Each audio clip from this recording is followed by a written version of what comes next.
Well, hello. It's good to be back with you again. My name is Richard Brown. I am one of the pastors at Grace City Church, and I am blessed to be beside Austin Williams. She's the creative director at Grace City Church, and we are in the last segment of a 4-part series on understanding and reading biblical narrative. We spent a good bit of time talking about Old Testament narrative. And so we're going to dive right in and talk more about biblical narrative. So Austin, so far we've talked about just the general overview of biblical narrative. We've talked about understanding the historical, the cultural context as we read biblical narrative. We've also talked about just the stress, the anxiety, the heat, the conflict that we find in biblical narrative as a way to better understand. So here's your first question. Why is all of that important? It's important because it gives us and creates in us biblical fluency. So what do I mean when I say biblical fluency? A lot of times we hear biblical literacy, but we don't too much talk about biblical fluency. So biblical literacy just means like you read it and you know what it says.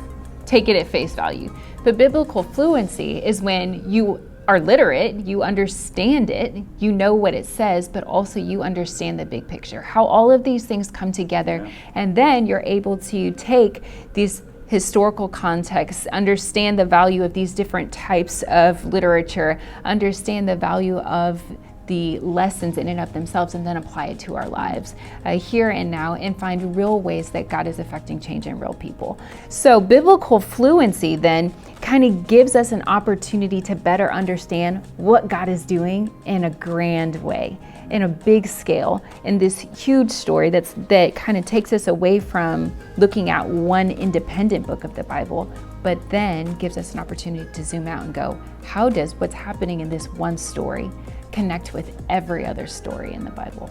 Yeah. That is biblical fluency, and that's why all of this is important, because it tells us what we're supposed to be doing with ourselves. Right.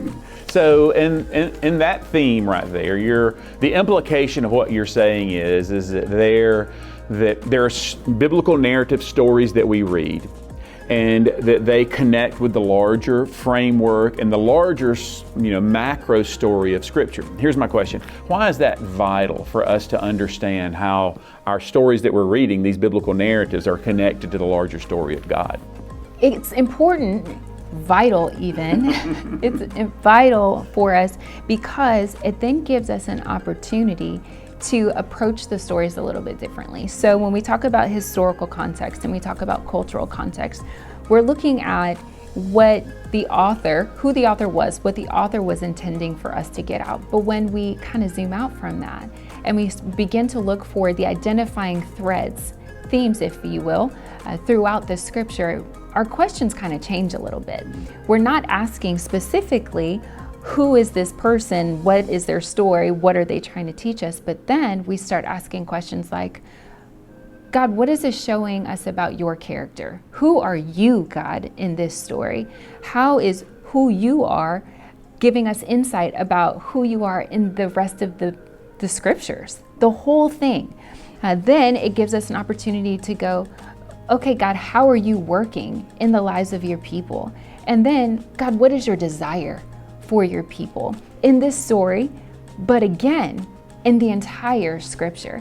So by shifting those questions and that perspective, it gives us a vital opportunity to look at who God is more holistically. And because we are man and God is God, we can never really get like a full view of fully who God is. But when we are intentional about approaching the scriptures this way, it gives us a much sweeter look at who God is. I like to think of it like a series of films, right? So we can go and we can watch any Harry Potter film by itself. Like, this is Harry Potter. The story itself can stand alone, exactly. And we can get a full story by just one movie. But if we watch the entire Harry Potter series, we understand significantly more about who are these characters, what has shaped them and changed them and informed their lives, and it gives us insight about why it is they do the things that they do. And it gives us an opportunity to understand in a totally different way what the consistent themes are throughout the entire series. We should approach scriptures the same way. These stories can stand alone, and we can learn a lot about who God is and what He's done in the lives of His people with each individual book of the scripture. But when we look at the whole thing as an entire series, we get a lot more understanding about who our God is. And that should change us. Oh yeah. I was even thinking as you were talking about the Harry Potter stories and how easy it is for us to look at one biblical narrative or one story and kind of see it into isolation and not really understand how it connects from one end of Scripture to the other, and we lose a lot of meaning. I was thinking about Miriam and the Scriptures of how that the Pharaoh in the book of Exodus was killing all the male children, and how just really in a bold and courageous, really a pretty risky move, that she saved a child, Moses, and put him in a basket. And if we see that in isolation, if we just see it as an event, as just a historical event, and not really see what that means, we just miss a lot. Absolutely. Like, so sometimes I think, like, if there's no Miriam being bold and going like, let's put this baby in this basket, and then I'm going to go up to the princess and be like, hey, do you want a baby? Yeah. Then there would be no, let my people go.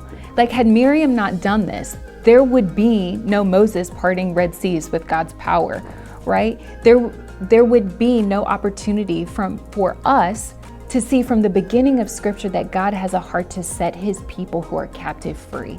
And then we can fast forward through the Scriptures and see a Jesus who came to set the captives free. This is a theme that's recurring. So while we talk about these identifying threads, what we're looking for is common themes, not just something that happened one time, but the things that happen over and over and over again. So we touched on Miriam and what we learn about God from this story, that He does not like His children to be bound and entangled. You know, even Jesus says that when you trust the Son, you'll be free, and you'll be free indeed. This theme of freedom really runs from Genesis to really Revelations, that He takes no pleasure in us being bound, whether it be physically bound or spiritually bound, and that He is a God of freedom. I love that. I mean, but again, it's so easy to see a story like that in isolation. And if we're not asking the right questions, about what's taking place in this passage or in this biblical narrative and how does it connect, we just lose a lot. Again, like, there's these consistent themes that aren't just about ideas or values, but they're about like physical things that are also spiritual things. But the only way we can make those connections is if we have biblical fluency. That's right. And here's the question. How do you figure that out? Oh my goodness. That's a loaded question. And really, like, I think I'd be remiss to act as if I have all the answers. Right. I do not. Right. But I do think that there are some helpful steps that we can take to give us better insight about how we can find these identifying threads, how we can find these themes, and how we can make these connections. You mentioned it earlier. The first thing is to ask good questions. It's to be a good journalist. It's about, again, asking the questions about what's going on in a story specifically, but then asking those questions about who God is and what God is trying to do. And I think another practical thing that we can do is remembering to connect the Scriptures every time we sit with them. So sometimes we can like sit down and we can read the Bible and we can go, okay, what does this mean for me right now? I'm going to sit here, I'm going to read this.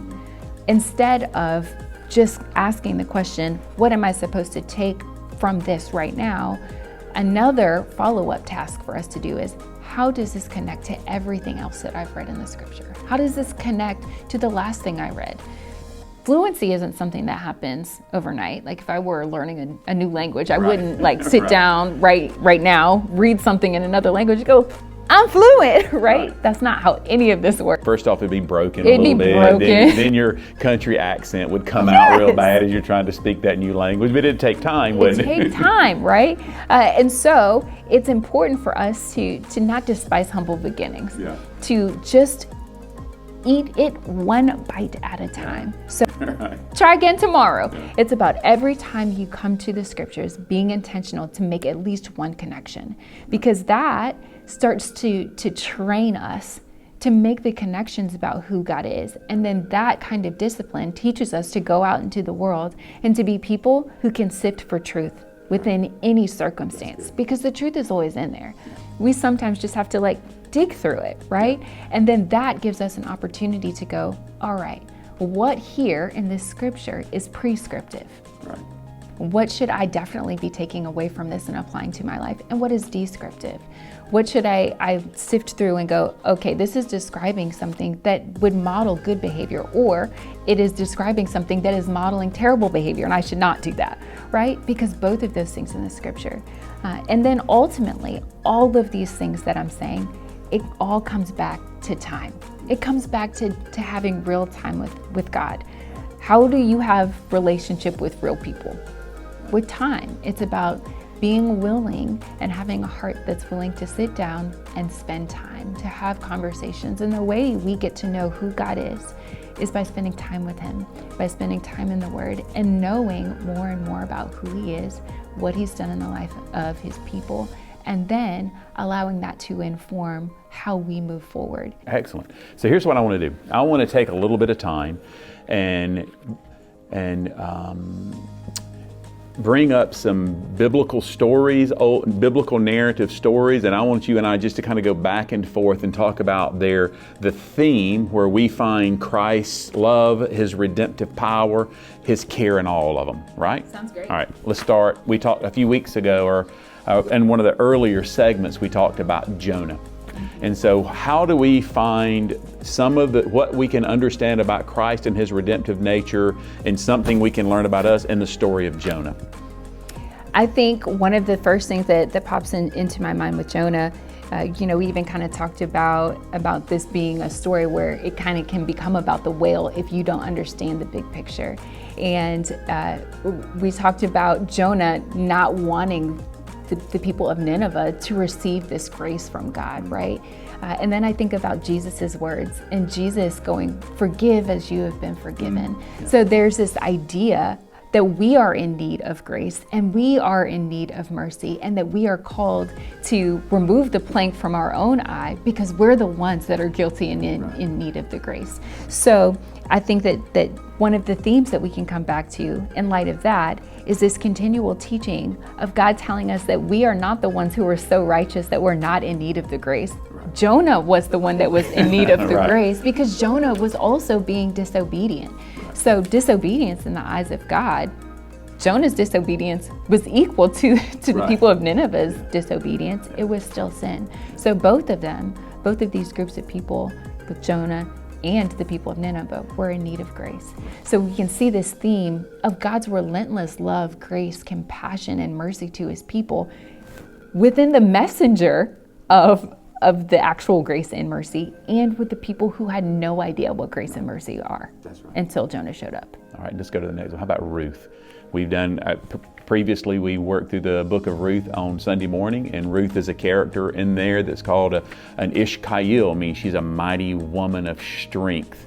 Do we see that theme of mighty women of strength going through Scripture and character and all, and absolutely integrity? For sure. So we have Proverbs 31 woman. Yeah. So God is giving us like a whole layout of what it looks like to be this woman of noble character. She is the Proverbs 31 woman. And the cool thing about like these women of noble character is that they're broken women. Like these are not perfect women. She's an immigrant.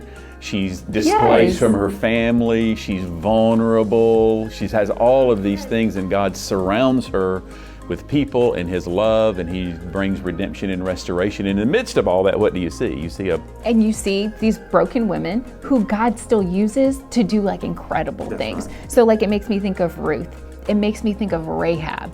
Right. Rahab, who was this woman who was definitely broken, but who acted in noble character, protecting these Jewish soldiers so that they could walk around the wall 7 times, right. And then the walls could come tumbling down. And then she ends up in the Hebrews Hall of Faith, right? We see a Mary Magdalene, 7 demons cast out of her. Like, this is a broken woman who then is used for noble works of God. Like, she's one of the first people who ends up seeing Jesus She's once he running raises everybody from the else dead. here. Like, hey guys, Jesus is still alive. Like, so we see the character of God. Like, again, going back to that identifying thread.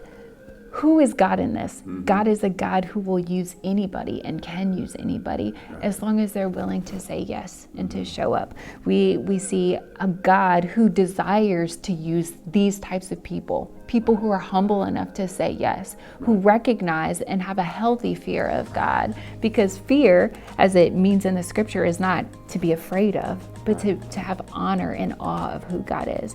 And so time and time again, we see these women who just fear the Lord, and they're willing to say yes to God's people and God's movement in their lives in order for a larger win, in order for kingdom work to go forward. We see these things take place in real time, in real scenes, in real people's lives. And I just think that, to not really press into biblical narrative and not really ask these contextual questions, the stress level, anxiety questions, the thematic questions, I just think we lose so much. Ultimately, it all comes back to this opportunity.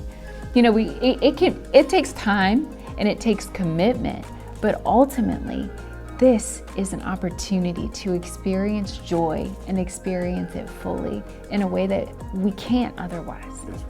Thank you so much, Austin. This has been a blast to do this with you. And I just appreciate your insight and your work and the care that you take with the scripture and how compelling you are.